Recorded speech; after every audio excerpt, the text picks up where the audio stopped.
Assalamualaikum warahmatullahi wabarakatuh. Perkenalkan, nama saya Roni Mustafa.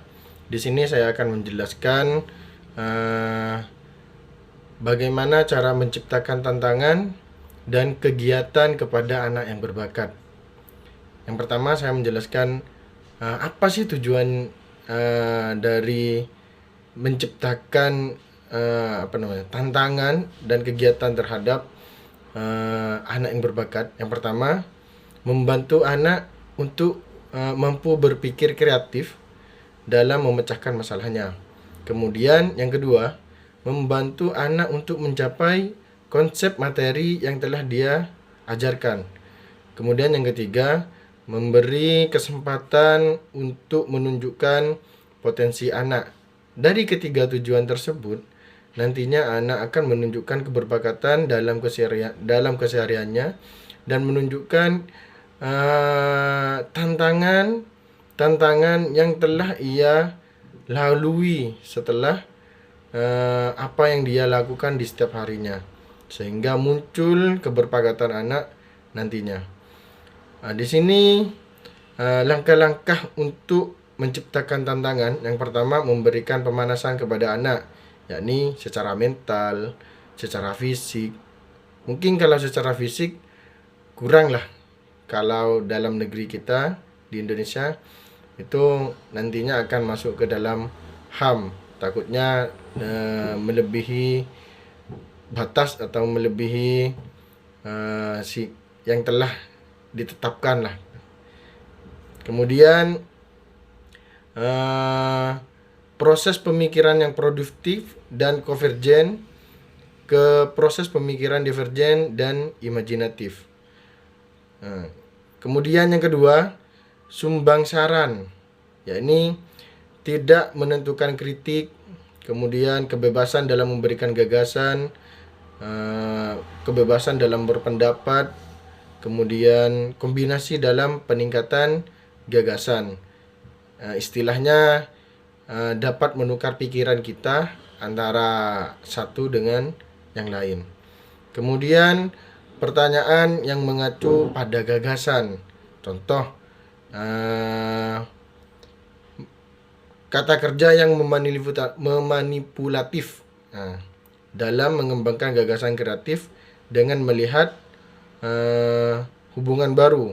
Kemudian contoh yang kedua, apa saja yang dapat Anda pikirkan supaya pergi ke dokter gigi lebih menyenangkan, begitu.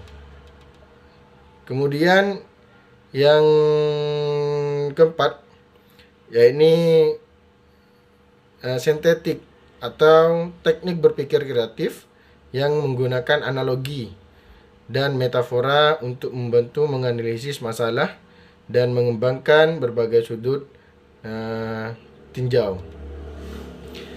Kemudian saran dan merangsangkan kreativitas anak. Yang pertama, bila seseorang menunjukkan penemuannya, maka berilah pujian untuk memberikan semangat. Di sini ada peran orang tua yang sangat berpotensi kepada anak yang berbakat. Di sini tugas orang tua banyak, sebagai model, sebagai pendukung dan lain sebagainya. Orang tua di sini melihat kreasi anak dan jangan menertawakan. Di sini banyak hal yang kita tidak tahu. Nantinya kita kan pastinya akan menjadi seorang orang tua. Ketika anak melakukan hal sesuatu dalam kesehariannya, kemudian kita menertawakan anak tersebut, menertawakan anaknya, secara tidak langsung kita istilahnya lah tidak bisa menghargai apa yang telah dilakukan anaknya. Jadi penting untuk menghargai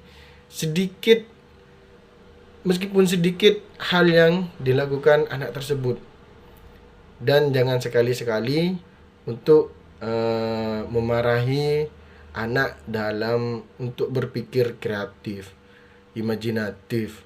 Intinya yang berhubungan dengan hal yang positif. Kemudian lihatlah anak untuk merencanakan kreativitas dalam keluarga. Ya, inisiatif. Nah, jadi inisiatif anak itu harus dihargai supaya ada rasa jati diri yang positif kepada anak nantinya. Mungkin cuma itu dari saya tentang penjelasan bagaimana menciptakan tantangan dan kegiatan kepada anak yang berbakat. Sekian dari saya. Jika ada salah kata itu murni dari saya, kurang lebihnya mohon maaf. Wassalamualaikum warahmatullahi wabarakatuh.